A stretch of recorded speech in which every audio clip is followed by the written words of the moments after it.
사장에서는 우리가 요약기법 첫 번째인데, 이거 사실은 반복이야. 뭐냐면 논증적 요약하라는 얘기야. 알겠지? 논증적 요약 계속 중요해. 제목만 바뀐 거야. 이게 제일 중요합니다. 논증 연습하는 것이. 논증 연습하는 게. 그래서 근데 그러면서 조금씩 새로운 게 가미되고 있으니까. 근데 여기서 첫 번째가 우리 지금 논증과 설명이거든.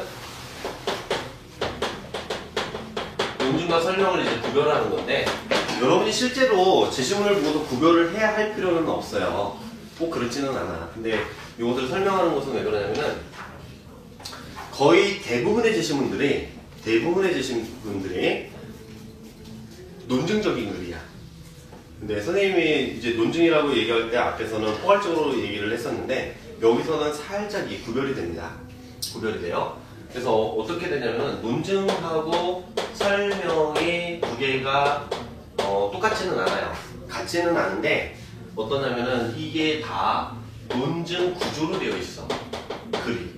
대부분의 글들이. 제시문들이 이렇게 주어져요. 그래서 논증도 좋게 있었지, 여기서 이제 사실 구별을 하는데, 여러분이 이거 구별할 필요는 없어도 이 논증 구조로 되어 있다는 것을 알고, 항상 요약은 논증 구조로 하라는 얘기예요.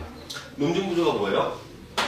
얘도 어떻게 되어 있다? 결론하고 이유로 되어 있고, 얘도 결론하고 이유로 되어 있어. 그러니까 여러분이 선생님이 여러분들 제시문을 읽을 때 가장 먼저 하라고 하는 게 뭐예요?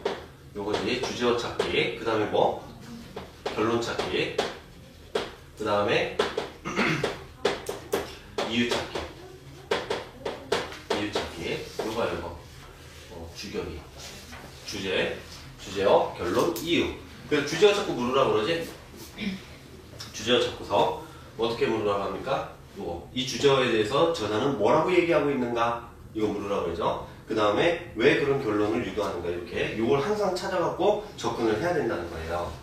자, 근데 이게 구조적으로 동일한데, 우리가 여기 126쪽에 있는 것을 보고서 한번 해봅시다. 제시문 가. 정부와 공공부는 다면적인 사회경제적 질서의 필수 부가결한 부분이다. 자, 개인들의 욕구와 관심이 중요하기는 하지만 그들 상호간관계의 틀 또한 중요하다. 좀 더 적절한 틀은 개인들의 개별적인 관심사와 공통된 관심사의 성격에 따라 다르다. 민간제의 시장에서는 개인들 간의 교환이 효율적이지만 이것만으로는 효율성을 완벽하게 보장할 수 없다. 인간이 사회에서 공존할 때 시장에서는 해결할 수 없는 외부성이 발생하여 이것을 효율적으로 해결하려면 정치적 과정이 필요하다. 이랬죠.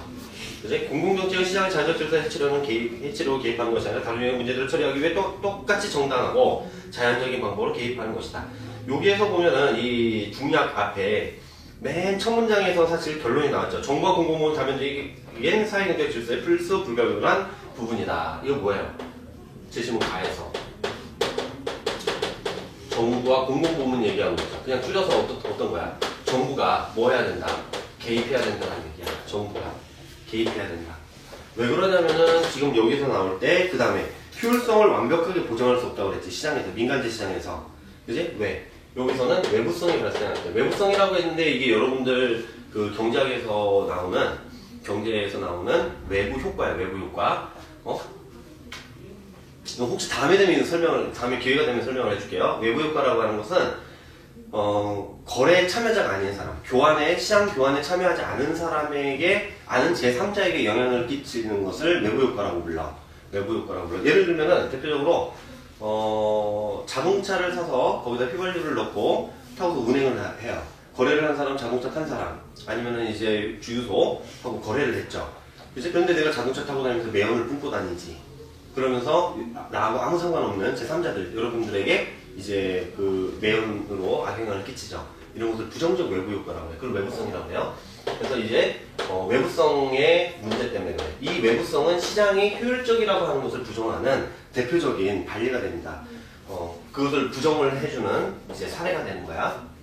자, 그리고 덧붙이자면 이후에서는 뭘 얘기하고 있습니까? 덧붙이자면 사회질서를 유지하기 위해서는 파레토 효율적인 자원의 사용뿐만 아니라 그에 못지않게 중요한 분배적 정의가 필요하며 개인의 권리와 의무의 조화도 필요하다. 파레토 효율성만 달성되면 모든 것이 잘 풀린다는 제정의 견해는 사회적 공존의 필수적인 이런 요소들을 간과했다. 뭘? 분배적 정의. 사회 정의의 문제를 시장에서는 해결하지 못한다는 겁니다. 그래서 정부는 어떻다? 개입해야 한다. 이렇게 되는 거죠. 이런 주장이 되는 거예요. 제시문 나는 관료들이 언제나 공공이익을 달성하기 위하여 행동하는 것은 아니다. 공익지향적이고 중립적인 관료의 이미지는 전통적인 사회화기 만들어낸 허구일 뿐이다. 현실의 관료들은 오로지 자신의 목적 또는 선호를 합리적으로 달성하려는 효용 극대자인 것이다. 우리가 생각할 때 공무원들은 어떻습니까? 공익을 위해서 일한다고 생각하고 있죠? 그제? 그런데 그렇지 않다는 거야. 뭐예요? 효용 극대화자야. 극대화시키는 거야. 자기 효용을 극대화시키려고 하는 사람들이야. 이러한 맥락에서 정치학자 앤소니 다운스는 한 개인으로서의 관료들의 효율성, 정치 근면, 업무의 완벽성, 공공성 등의 측면에서 일반인들과 다를 것이 없다고 설명한다. 이러한 가정에 근거한 연구 중 가장 큰 논란과 관심을 일으킨 것은 경제학자 윌리엄 니스카넨의 예산 극대화 가설이다. 그의 설명은 다음과 같다. 관료들은 공익을 추구하는 것이 아니라 자신의 이익을 극대화하는 존재이며 관료들이 추구하는 이러한 가치들은 관료들이 속한 조직의 예산이 커짐에 따라서 증대된다. 그러니까 자기 부서의 예산이 커지면 자기 이익도 커진다라는 얘기지. 그러므로 관료들은 공익이 아니라 자신이 속한 조직의 예산을 극대화하기 위한 선택을 하게 되고 결과적으로 공공관료제는 사회적으로 필요한 수준을 크게 상회하는 관한 행정 서비스를 제공한다. 이러한 니스카넨의 이론은 2000년 세계적인 정부 부문 팽창의 원인을 설명하는 이론으로 주목을 받게 되었다. 자, 어떻게 됐다? 정부 부문이 팽창했습니다. 그러니까 공공부문의 비대화, 공공 서비스가 커지고 있다는 거죠. 공공 서비스가 증대하고 있어. 이거 증대되는 현상이 있어요. 이게 현상이 있고 왜 이런 현상이 나타났다? 그 이유는 뭐다? 관료들이 물론 이 선생님 중간 막 생략하고 얘기하는 거야. 관료들이 자기 이익을 어떻게 한다? 극대화시키는 거라고. 자기 조직의 이익을 극대화시키는 거죠. 자기 이익을 극대화시키려면 자기 조직의 이익을 극대화시키고 그것은 예산을 많이 편성받는 거야. 예산을 많이 편성받아서 어떻게 한다? 요걸 하는 거죠. 그지? 예산 편성을 많이 받기 위해서 이렇게 되는 거야. 요걸 보면은 여기에서 이 결론하고 이거 볼 때 좀 달라. 여기서 보면은 얘는 뭐뭐 해야 한다라고 서술하고 있지. 그리고 얘는 공공 서비스가 증대하고 있다라고 하는 게 결론이에요. 이것은 사실을 갖고 설명하는 현상을 제시하고 있고 얘는 우리가 뭐뭐 해야 한다라는 것을 말하면서 좀 성격이 다르죠. 근데 여기에서 볼 때 우리가 이걸 구별하는 방법은 뭐냐면은 공공 서비스가 점점 확대되고 있는 것은 누구나 알고 있는 사실일 수 있는 거야. 이런 거. 그지? 실제로 예를 들어서 정부 예산이 증가하고 예를 들어서 정부가 제공하는 복지 서비스도 커지고 이런 것들은 알 수가 있죠. 그지? 이걸 알고 있을 때 왜 이런 현상이 나타나지? 라고 하면서 묻는 것이 설명하는 거예요. 이게. 그러니까 뭐냐면은 설명은 이런 거예요. 혹시 여기 버스 타고 온 사람? 다 명예의 버스 탔어? 양보했어 안 했어?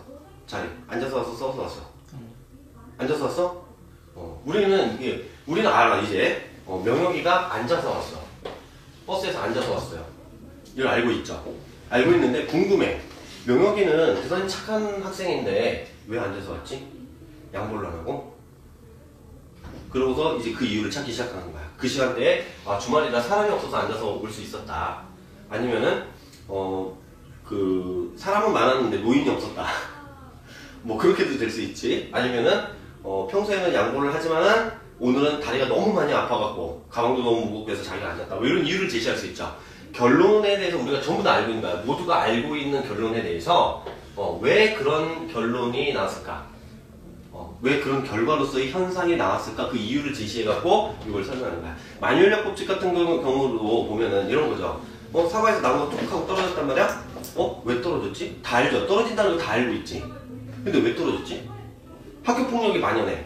폭력이 왜 일어나고 있지? 하면서 이유를 제시하는 게 이게 설명이에요.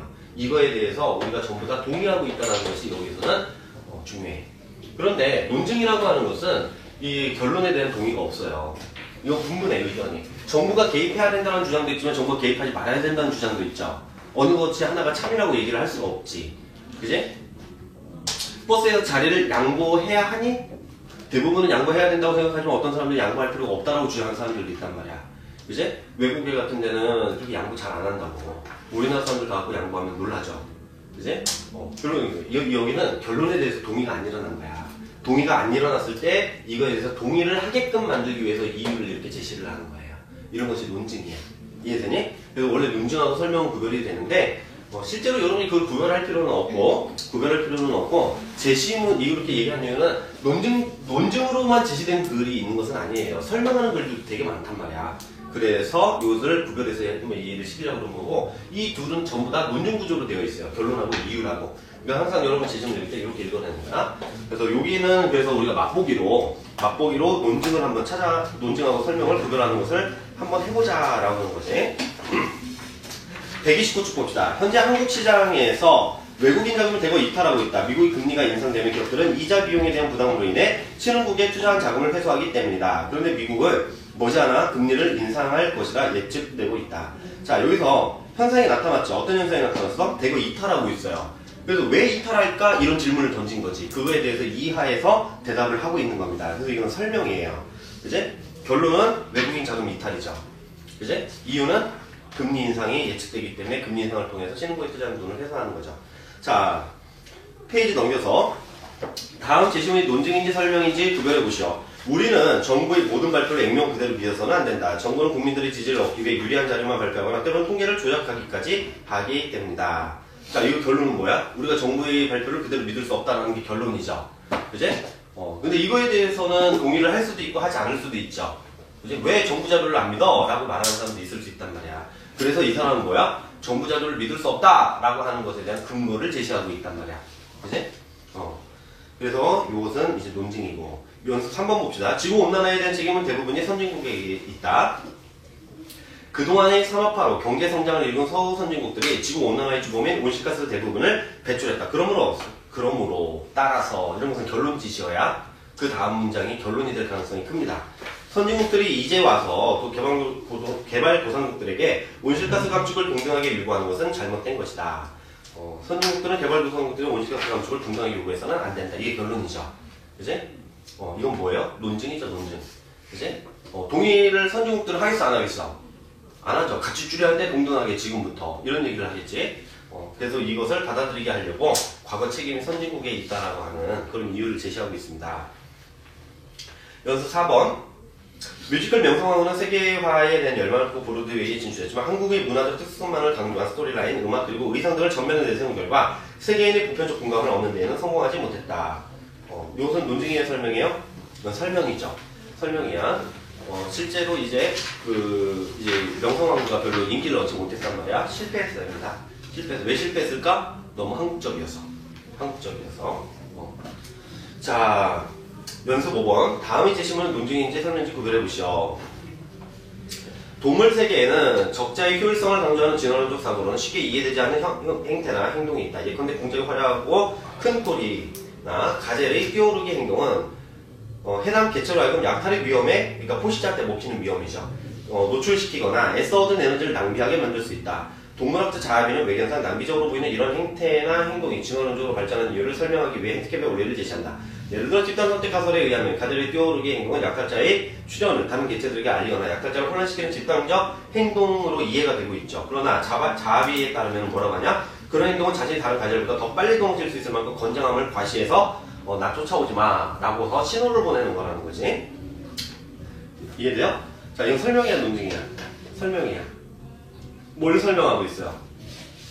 이렇게 비효율적으로 보이는 동물들의 행태가 있다는 거지.